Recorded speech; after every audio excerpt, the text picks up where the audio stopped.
তার ছোঁয়া পেয়েছেন, তাকে স্পর্শ করেছেন, মানে তার সবটুকু আপনি আহরণ করেছেন এবং আমরা পাচ্ছি এখানে বসে সেই অনুভবটা আমরা করতে পারছি।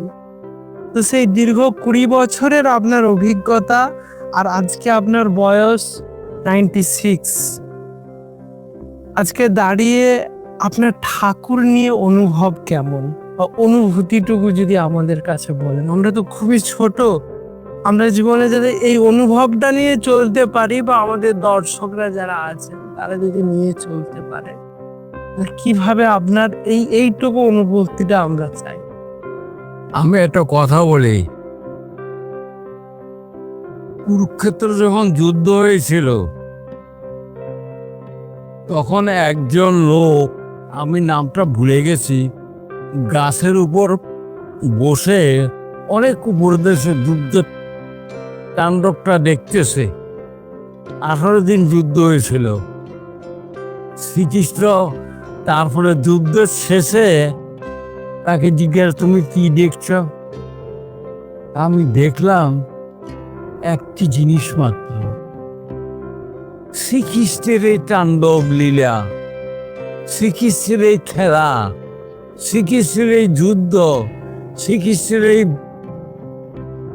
ধর্ম প্রতিষ্ঠার যে রকমটা আমি দেখলাম সবই শ্রীকৃষ্ণ।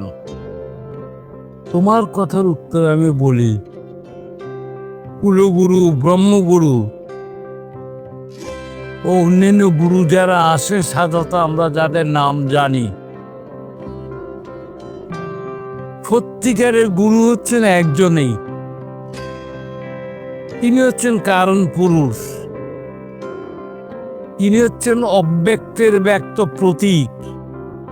তিনি অব্যক্ত, তিনি অব্যক্ত হয়ে যখন ব্যক্ত হয়ে আসেন, মনুষ্যদেহ ধারণ করেন, তিনি শ্রী ঠাকুর অনুকূলচন্দ্র, তিনি শ্রী রামকৃষ্ণ পরমহংসদেব, তিনি শ্রী শ্রী চৈতন্যদেব, তিনি শ্রী হযরত রসুল, তিনি শ্রী শ্রী বুদ্ধদেব, তিনি শ্রী শ্রী কৃষ্ণ, তিনি শ্রী শ্রী রামচন্দ্র। আমার বোধ, একমাত্র এই বোধ আমার ঠাকুরই। He is a prime alone who knows it. একমাত্র তিনিই দেখলাম আমি সর্বসর্বা। মা, বাবা, ভাই, বোন, আত্মীয় স্বজন, বাড়ি ঘর, জায়গা জমি যা কিছু আছে, সব লীলা, ভোগের জন্য, আনন্দের জন্য। তুমি কাকে কেন্দ্র করে, তাকে মাথায় নিয়ে তোমার সর্বস্ব মনোপ্রাণ তাকে নিয়ে এনজয় করো। লীলা, লীলা, এনজয় করো, এনজয় করো। আমার ক্ষুদ্র বুদ্ধি এটুকু যে আমার পরম প্রীতি সব দুনিয়াময় হয়ে আছে, তিনি সব কিছু। আচার্য বলো, অমুক বলো, তমুক বলো, সবই তিনি, সবই তিনি, সবই তিনি। আমরা ভিন্ন ভিন্ন করে ভাগ করে ফেলি, যার কি আমি ওসব কথা যেতে চাচ্ছি না।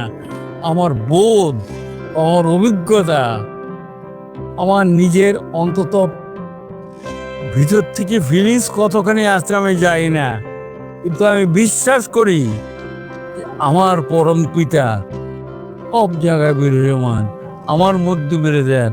আমি তাকে কেমন করে ভালোবাসবো, আমি কেমন করে তাকে আর আপন করে দেব, কেমন করে তার সত্তার সাথে আমি মিশে যাব। মিশে তো যায় না, মিশে গেলে এনজয় করা যায় না। আমি শুধু চাই তাকে, যেমন আমার প্রভুদা বলেছিলেন, আমি আর জন্ম চাই না, ঠাকুর আমাকে জন্ম দিবেন না। তখন ঠাকুর প্রভুদাকে বলেছিলেন, আমি যখন আসবো তোকে আবার নিয়ে আসবো সাথে করে।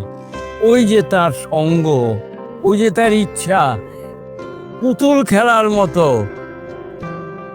পুতুল খেলার মতো।